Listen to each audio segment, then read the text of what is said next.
तरह से समेत सिद्ध क्षेत्र की जय।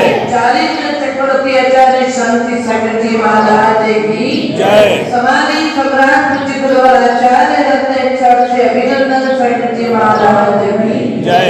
समाधि गुरुवर दया सागर जी महाराज की जय। जी की जय। हरि का संघ की जय। वंदन। जय जय गुरु माँ। जय जय गुरु माँ। कर्नाटक में एक पंप नाम के कवि हुए। पंप नाम के कवि हुए और जिन्होंने एक ग्रंथ लिखा और उस ग्रंथ के मंगलाचरण में उन्होंने जो अभी मैंने बोला वो मंगलाचरण किया। परम परम ज्योति कोटि चंद्रादित्य, करोड़ों चंद्रमा का सूर्य का जितना प्रकाश होता है ऐसी परम ज्योति वाले कौन है? परम ज्योति किरण ज्ञान प्रकाश, सुज्ञान का प्रकाश देने वाले ऐसे भगवान शिवदेव का ज्ञान का प्रकाश। सूररा मुकुटमणि रंजित चरणार्चन, सूररा मुकुट मुकुटबद्ध सारे देव और राजा जिनके चरणों में नतमस्तक होते हैं। शरणागत प्रथम जिनेशा, उन प्रथम जिनेश ऋषभदेव के चरणों में मैं बार बार नमन करता हूँ। ऐसे कवि पंप अपनी भावना व्यक्त करते हैं और साथ ही एक बात कहते हैं कि भगवान ऋषभदेव इस परिवर्तनशील काल में हमारा जम्बूद्वीप भारत क्षेत्र या आदि खंड ये परिवर्तन होता रहता है, बदलता रहता है। तीसरा काल, फिर चौथा काल और अभी पंचम काल चल रहा है। इस परिवर्तनशील काल में भगवान ऋषभदेव ने तीसरे काल में जन्म लिया। तीसरे काल में जन्म लिया और विशेषता थी तृतीय काल की सारे वृक्ष सारा फल देते थे। इंसान को कहीं कमाने की जरूरत नहीं होती थी, ना तो मार्केट में जाना पड़ता, ना गुरुवार के बाजार में जाना पड़ता, ना कहीं माल खरीदने जाना पड़ता, ना माल बेचने जाना। प्रति काल में 10 प्रकार के कल्प वृक्ष होते थे और उन 10 प्रकार के कल्प वृक्षों से आपको जो चाहिए, धन दौलत मकान घर सब कुछ, सिर्फ एक बीवी के बिना पत्नी के अलावा उन कल्प वृक्षों से सब कुछ प्राप्त होता है। आपको सोना चाहिए तो उस वृक्ष के नीचे जाओ, भोजन चाहिए जलेबी पेड़ा जो भी चाहिए वृक्ष से मिल जाता। आज का ये वैज्ञानिक युग और इस वैज्ञानिक युग के लोग कंप्यूटर पर बैठने वाले लोगों को ये कहा जाए कि एक समय ऐसा भी था कि हमें भोजन, बर्तन, गाड़ी, मकान, बाजा वगैरह सब कुछ, वस्त्र वगैरह, आभूषण सब वृक्षों से मिलता था। तो लोग क्या बोलेंगे? क्या आप लोग की बातें करते हो? ऐसा कभी होता है क्या? वृक्ष कभी कुछ देता है क्या? आज वर्तमान का जो युग है, वैज्ञानिक युग है, वो इस चीज को मानने को तैयार नहीं है। ये वैज्ञानिक युग एक समय था, एक ही बात कहता था कि सूर्य एक ही सूर्य है, एक ही चंद्रमा। लेकिन अभी धीरे धीरे वैज्ञानिक लोग कहने लगे एक और चमकता नजर आ रहा है। वर्तमान का वैज्ञानिक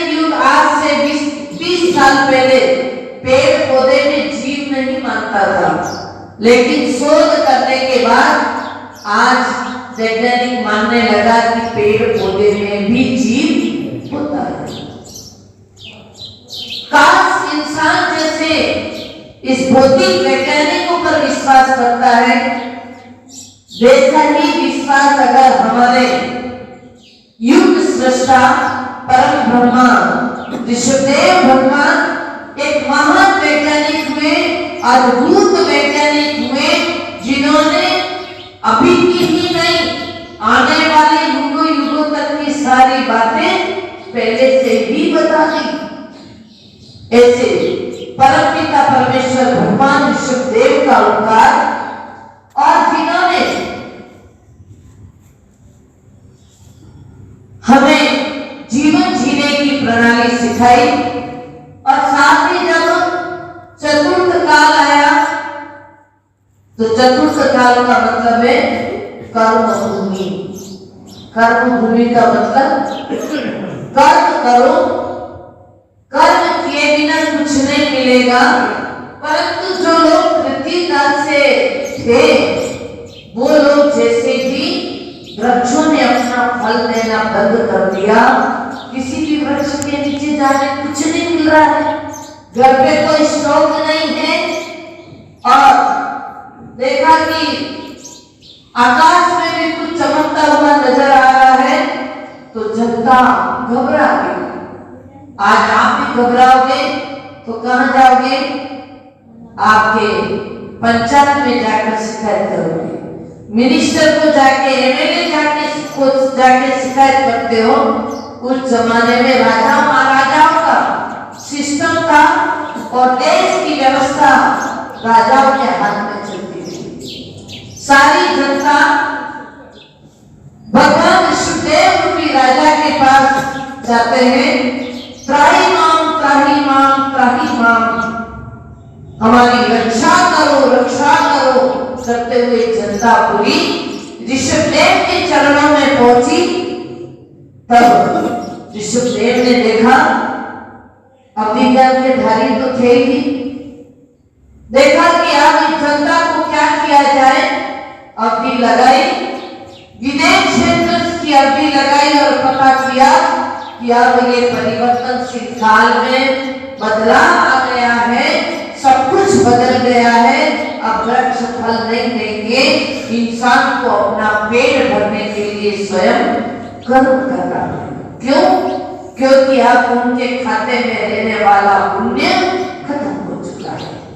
पुण्यशाली जीव वो भूमि में जन्म लेते हैं, अब पुण्य खत्म हो गया, अब तो जो जैसा कर्म करेगा वैसा फल उसको मिलेगा। तब ऋषभदेव ने सूर्य को देखते हुए कहा कि अब ये सूर्य निकलेगा सवेरे, और शाम होते ही पश्चिम दिशा की ओर अस्ताचल की ओर चला जाएगा। दो सूर्य और दो चंद्रमा, जो सूर्य आज निकला है वो कल वापस नहीं आएगा, उसको घूम के आने में 24 घंटे लगते हैं। जो कल सूर्य निकला था वो आज नहीं आया है। प्रकृति की कितनी व्यवस्था है, कितना सिस्टमेटिक काम है, सब व्यवस्थित चल रहा है। तब ऋषभदेव ने जनता पर दया करुणा करके ऋषभदेव ने विदेश क्षेत्र की अवधि लगा करके कर्म भूमि को प्रारंभ किया, और आम को जीने के लिए, क्योंकि जनता ने कहा कि हे भगवान, कदम चले कदम निश्चय कदम भूखते, हे भगवान हम कैसे चले, क्या खाए और कहां रुके।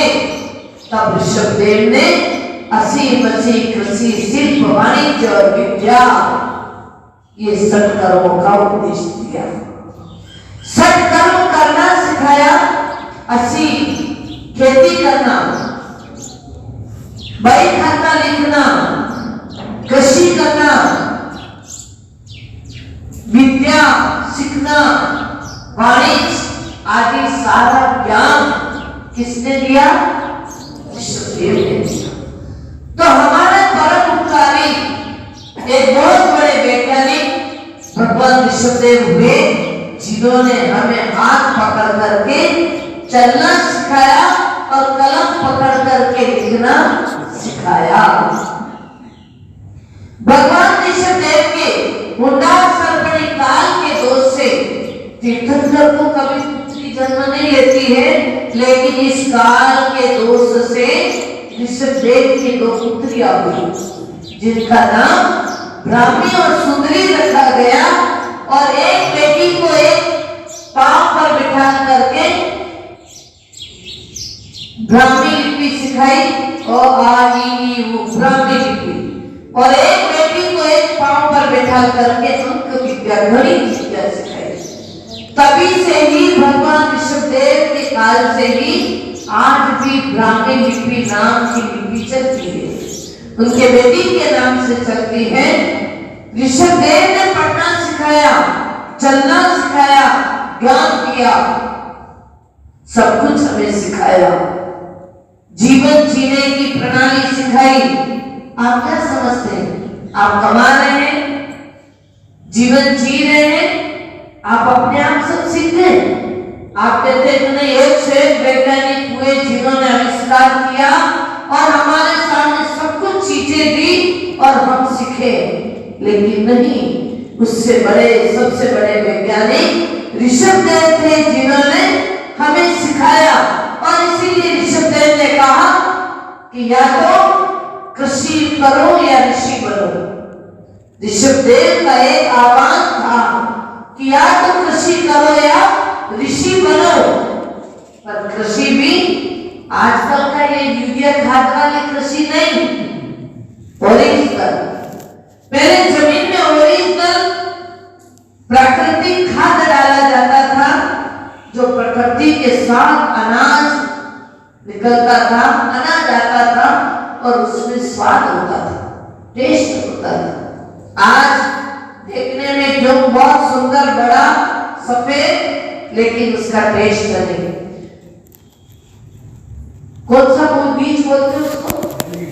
हाइब्रिड बीज। आज बच्चे भी हाइब्रिड हो गए। जैसे अनाज देखने में खूब सुंदर है, लेकिन टेस्ट कुछ नहीं। आजकल बच्चे भी हाइब्रिड हो गए, खाली दवाइयों से बच्चे पैदा हो रहे, अंदर कोई ताकत नहीं, खोखले हो गए। समय काल परिवर्तन के साथ सब कुछ बदल गया, और बदला तो बदला, लेकिन ऋषभदेव ने ये भी याद रखा कि जीवन में कर्म किया है, कर्म का उपदेश दिया, असीम कृषि शिल्प वाणिज्य और विद्या सब कर्म का उपदेश दिया, परंतु उन्होंने सोचा कि इससे पाप हो रहा है, कर्म हो रहा है, तो ये कर्मों का नाश भी कैसे हो। तो इन 6 कर्मों के द्वारा जो पाप हो रहा है, उन पापों को काटने के लिए ऋषभदेव ने सठ आवश्यक किया उपदेश दिया। सत्कर्म का पाप को नाश करने के लिए सटावश्यक का उपदेश दिया, और वो सटावश्यक देव पूजा, गुरुपास्ति, स्वाध्याय, संयम, तप, दानम चेति ग्रस्तानम सत्कर्माणि कदा कदा, दिने दिने। बहुत अच्छी बात। हम बोलते हैं दिने दिने, पर क्रिया रूप में होता नहीं है, क्योंकि भौतिकवाद का युग आ गया, सब कुछ भूल गए। लेकिन ऋषभदेव ने वो टेक्निक बताई कि आपके पैर में कांटा घुस जाता है, तो कांटा कैसे निकलता है?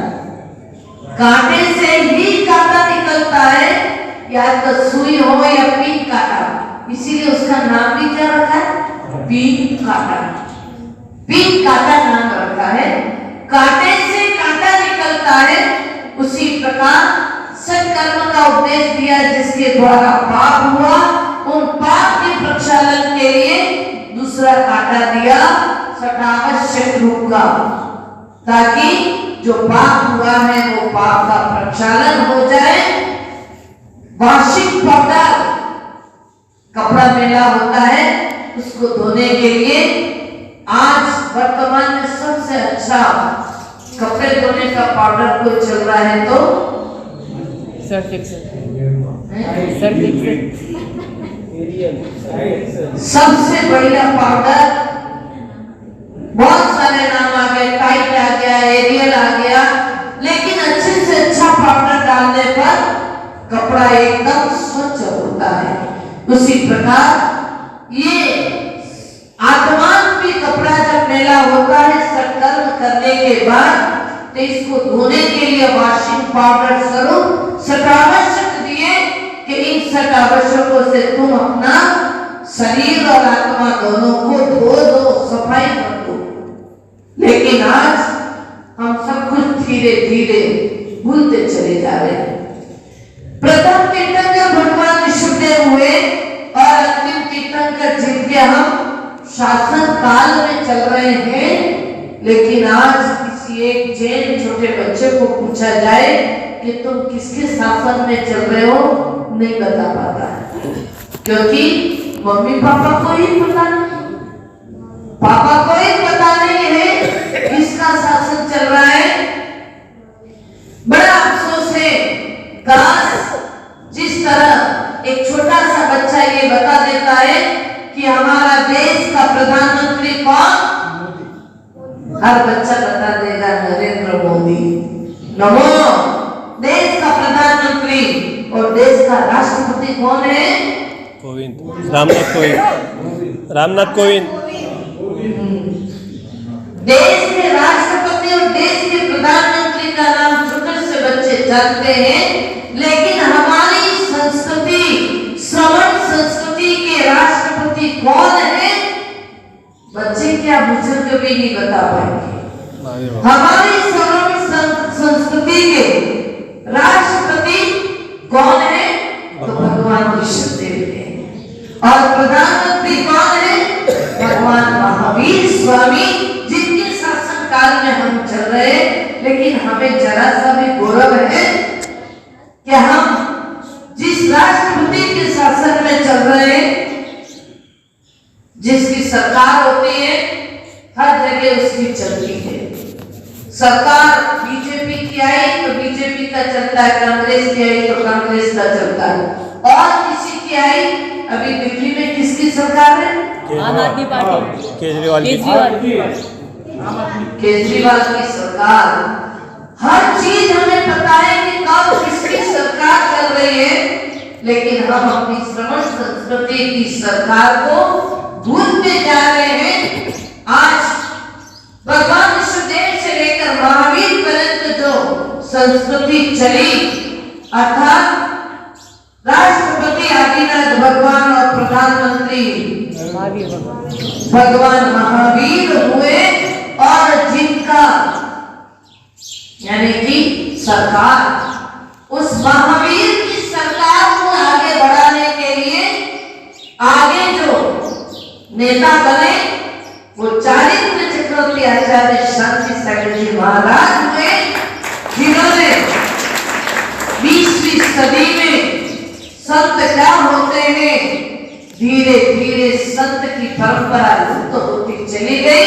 उस सरकार को आगे बढ़ाने का काम चारित्र चक्रवर्ती आचार्य शांति सागर जी महाराज ने किया, जो आज उतारे कि आप और हम सभी बैठ करके इस 108 पिलर वाले मंदिर में बैठकर प्रभु पाठशाला के श्री चरणों में बैठ करके कुछ धर्म की बातें कर रहे हैं, धर्म की चर्चा कर रहे हैं, लेकिन शायद हमारे जैसा गद्दार और कोई नहीं हो सकता। हम ऐसे उपकारी महान आत्माओं को भूलते चले जा रहे हैं।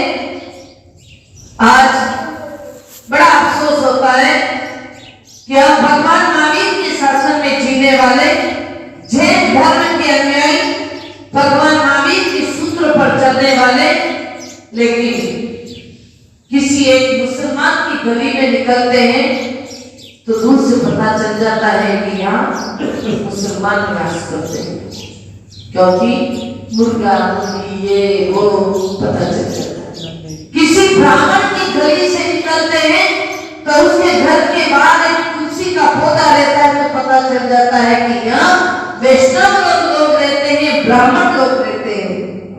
लेकिन बड़े दुख के साथ कहना पड़ता है कि जिस यहाँ जैनी लोग निवास करते हैं। कोई आपके पास आइडेंटिटी कार्ड है जैनत्व का? किसी जैनी के घर के बाहर जय जिनेन्द्र का बोर्ड लगा हुआ है? नहीं। हमें इतना पावन पवित्र धर्म मिला, इतना वैज्ञानिक युक्त धर्म मिला, पर हमें उस धर्म के प्रति गौरव जरा भी नहीं है। आज जैनों की गली से निकलो, दूर दूर से पता नहीं चलता है कि यहाँ जैनी वास करते हैं। आपके दरवाजे के आगे कोई चिन्ह मिलेगा नहीं। एक पंजाबी गली से निकलता है, पता चल जाता है कि पंजाबी है। एक सिख निकलता है, पता चल जाता हाथ में कड़ा, कमर में चक्कू, और यहाँ पगड़ी, चोटी, बाल, दाढ़ी, सब तरह से पता चल जाएगा कि ये सिख है, ये मुसलमान है।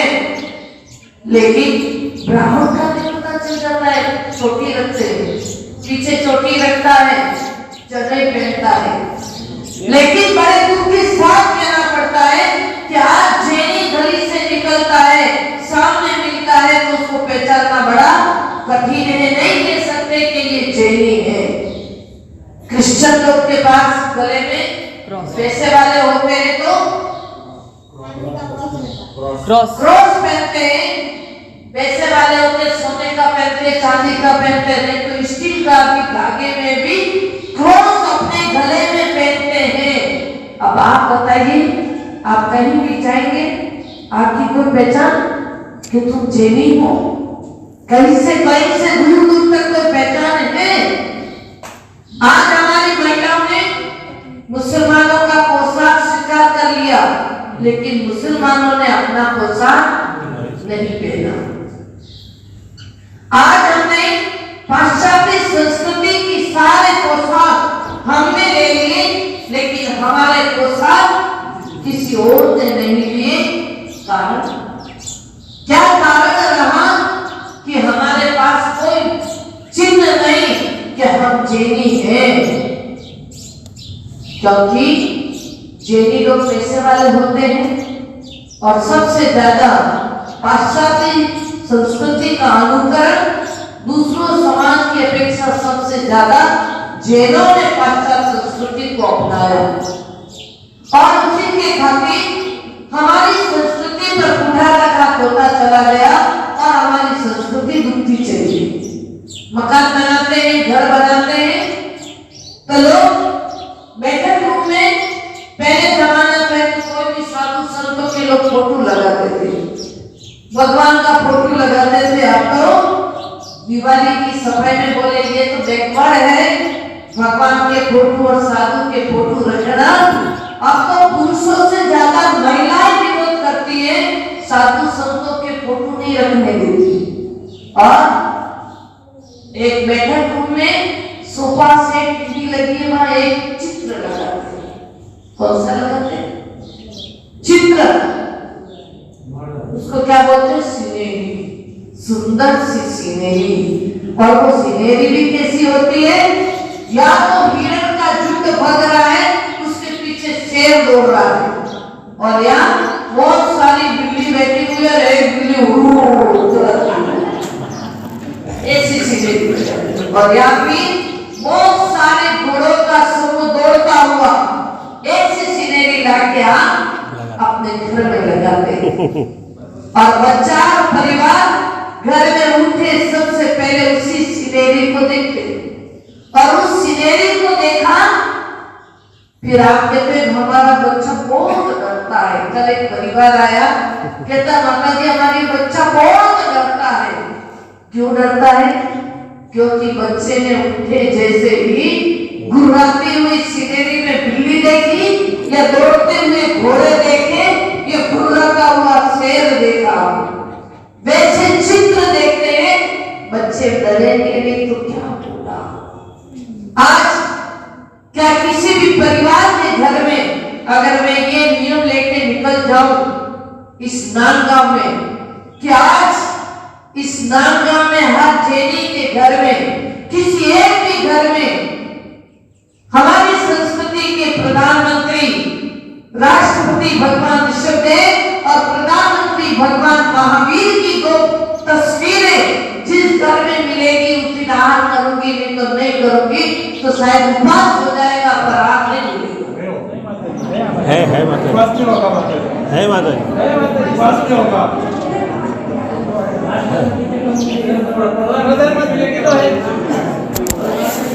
भगवान कृष्णदेव और महावीर का चित्र फोटो हमारे बैठक रूम में होना चाहिए, ताकि आपके व्यापारिक संबंधी कोई भी आपके घर में आए उसको पता चलना चाहिए कि जैनी का घर है, ये दिगंबर जैन का घर है, पता चलना चाहिए।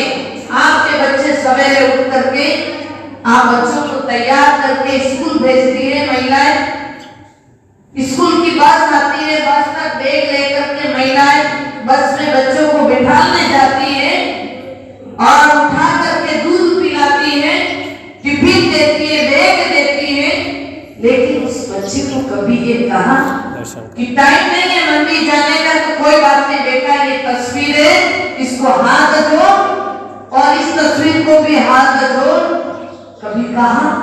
कभी बच्चे को संस्कार दिए कि बेटा इस तस्वीर को हाथ जोड़कर जा, और अगर खुदा न खास्ता बच्चा पूछ ले कि मम्मी ये दो ही भगवान क्यों, हमारे तो 24 भगवान है, दो की ही तस्वीर क्यों, शायद मम्मी पापा के पास जवाब नहीं है। क्या जवाब?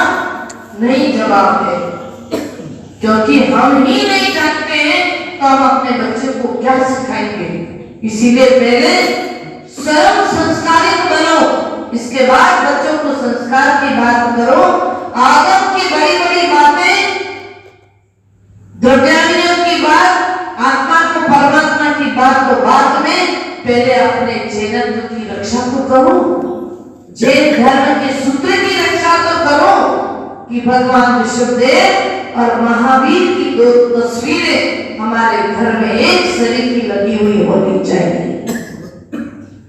आज हमें घर में किसी साधु संत की फोटो लगाना भी ठीक नहीं लगता। एक समय मुझे दीक्षा लेके 40 साल हो गए, ये 40 साल चतुर्मास है। एक समय था कि लोग साधु की फोटो लेने के लिए मरते थे, इतनी भक्त लोग फोटो प्रिंट कर करके फोटो देते, लेकिन आज कोई भी एक भी तस्वीर लेने को तैयार नहीं, एक फोटो लेने को तैयार नहीं। और अगर कहीं मेमोरेंडम, पहले बहुत मेमोरेंडम छपते थे, सम्मान में दिया करते थे, अभी 5 साल से हमने भी छपाना बंद कर दिया। घर में ले जाके लोग बड़े गौरव के साथ अपने शोकेस में रखते थे, किसको? धार्मिक मेमोरेंडम और जो भी मिलता था शोकेस में रखते थे। पता चलता था कि हमने धर्म क्या हमने ये पाया है साधु संत का आशीर्वाद, पर अब आपके शोकेस में क्या रहता है? घोड़ा, हाथी, बैल, सुअर, बंदर, और एक आजकल को एक आया है फेंगशुई गुड्डा लोग कहते हैं कि वो घर में रखने से लक्ष्मी आती है, ऐसे कहते हैं, उसको रखने से लक्ष्मी आती है। अगर उसको रखने से कोई धंधा व्यापार मत करो, हाथ पर हाथ रख के बैठ जाओ, लक्ष्मी आ जाएगी क्या? मिथ्यात्व की बातें तो धर्म की और आगम की, शास्त्र की बड़ी बड़ी करते हैं, और वो बुढ़ा रखने से क्या पैसा आ जाएगा? हमारी संस्कृति कितनी मिटती चली जा रही है। हमने कभी सरस्वती की प्रतिमा नहीं रखी घर में, हमने कभी महावीर की प्रतिमा नहीं रखी, हमने कभी किसी साधु संत का फोटो नहीं रखा, क्योंकि बैकवर्ड लगते हैं। पाश्चात्य संस्कृति के हमारे दोस्त सभी अलग अलग जाति के दोस्त हैं, इसीलिए नग्न मुनि का फोटो भी घर में रखना उचित नहीं समझते। इसके लिए अगर आपको कुछ सीखना है, अन्य धर्म वालों से सीखिए कि वो अपने हर घर में, और आप किसी जैनी के भी किसी ऑफिस में चले जाते हैं तो हमें बालाजी का फोटो मिलेगा। गणपति का मिलेगा। किसका मिलेगा? बालाजी का फोटो मिलेगा। क्योंकि ऑफिस में मुझे महावीर की और आदिनाथ की तस्वीर देखने को नहीं मिली। ये बड़ा दुख है हमें। इसीलिए अगर आज मेरी जरा सी बात आपको टच हो रही हो, दिल को छू रही हो, तो निश्चित ही आप आज के बाद प्रयास करेंगे अपने ऑफिशियल या व्यापारिक स्तर पर भगवान महावीर की, भगवान ऋषभदेव की एक तस्वीर अवश्य रखिए और दुकान शुरू करने के पहले उस तस्वीर के आगे एक दीपक अवश्य जलाइए, ताकि आपके ऑफिस में कोई आए तो उसको पता चले कि ये जैन है। लेकिन बाजू वाले घर ऑफिस में भी बालाजी का फोटो है, तुम्हारे ऑफिस में भी बालाजी का फोटो है, बताओ तुम कैसे अपने आप को दर्शाओगे कि मैं जैनी हूँ। और क्रिश्चियन लोग क्रॉस पहनते हैं, आप क्या पहनते हैं? बोलो क्या पहनते हैं? हम तो तर्क लगाते हैं, ओम गले में नहीं पहनना चाहिए, पाप करता है, स्वस्तिक गले में नहीं पहनना चाहिए, पाप करता है, क्योंकि हम सारा तर्क वही लगाते हैं। चलिए अच्छी बात है, ओम नहीं पहनना चाहिए, नमोकार नहीं पहनना चाहिए, लेकिन हमारे जैन धर्म का प्रतीक चिन्ह परस्परो पकड़ो जीवानाम का चित्र बना करके, उसका पेंडल बना करके गले में तो पहन सकते हैं। उसका पेंडल बना के, सोने का नहीं तो चांदी के पेंडल बना के तो पहन सकते हो। तो आप कहीं और एक चंदन का तिलक आपके मस्तक पर रहना चाहिए, तो पता चले कि तुम जैन हो। लेकिन न तो तिलक है और न कमर में कंगनी है और न गले में जनोई है, क्योंकि ये सब रखना अपन क्या समझते हैं? बैकवर्ड समझते हैं अपने आप को। इसीलिए महानुभावों, भगवान ऋषभदेव सबसे बड़े वैज्ञानिक हुए। लोग अच्छे अच्छे वैज्ञानिकों का फोटो रखते हैं अपने घर में और क्रिकेट मैच के बड़े बड़े क्रिकेटर के फोटो रखते हैं घर में। धोनी आदि के क्या क्या नाम है मैं जानती नहीं, उन सबके फोटो अपने घरों में रखते हो, लेकिन अपने मोबाइल में जो हमारी श्रवण संस्कृति को आगे बढ़ाने वाले, शिक्षा रनिंग करने वाले कौन? चारित्र चक्रवर्ती आचार्य शांति सागर जी, आचार्य कल्पचंद्र सागर जी महाराज, पायन सागर जी, बीस सागर जी, शिव सागर जी, धर्म सागर जी, इस परंपरा को जीवंत रखने वाले महान आचार्य, इनके फोटो भी कभी रखो और अपने बच्चे को भी सिखाओ कि हमारी संस्कृति को आगे बढ़ाने वाले ये सबसे बड़े बड़े महान क्रिकेटर मैच के महान व्यक्ति हुए संस्कृति के, लेकिन हम स्वयं बुजुर्ग हो गए, लेकिन खुद को ही पता नहीं है बच्चे को क्या सिखाएंगे। इसीलिए जरा हमारे भगवान ऋषभदेव के प्रति और भगवान महावीर के प्रति हमें समर्पण का भाव होना चाहिए कि जिन्होंने हमें जीवन सिखाया, कपड़ा पहनना सिखाया, जिन्होंने ये रोटी खाना भी किसने? आदिनाथ ने सिखाया। और ऐसे सिखाने वाले महान उपकारी, महान आत्माओं को अगर हम भूल जाते हैं तो हमसे बढ़कर के और कोई गद्दार नहीं हो सकता। और इसीलिए ही नई नई रोज बीमारियां आती जा रही है। अभी आपके नासिक डिस्ट्रिक्ट में डेल्टा नाम की बीमारी आ चुकी है और आपके नाम के आसपास भी पेशेंट 2-3 आ चुके हैं। इसीलिए सावधानी रखें और अपने भगवान के प्रति समर्पण भाव रखें। सावधानी हटी कि दुर्घटना घटी, आज तो फिर भी सूचना नहीं दी, इसीलिए छूट दी है। कल से बिना मास्क का कोई भी मंदिर में एंट्री नहीं होगी। बिना मास्क की मंदिर में एंट्री और माता जी के कमरों पर बिना मास्क लगाए कोई भी नहीं आएगा। सीढ़ी के पास एक बोर्ड लिख करके लगा दो, जो भी मास्क लगा के नहीं आएगा उसको अंदर प्रवेश नहीं। अगर आप ये सावधानी रखेंगे तो आने वाले अपने को परिश्रम पर्व है, मोक्ष सप्तमी है, ये कार्यक्रम का लाभ मिलेगा। अगर आप सावधानी नहीं रखी तो सारे कार्यक्रम बंद करने पड़ेंगे और ताला लगाना पड़ेगा। तो इसीलिए धर्म का लाभ लेना है तो थोड़ी सावधानी के साथ जियो, सावधानी के साथ बरतो। और आज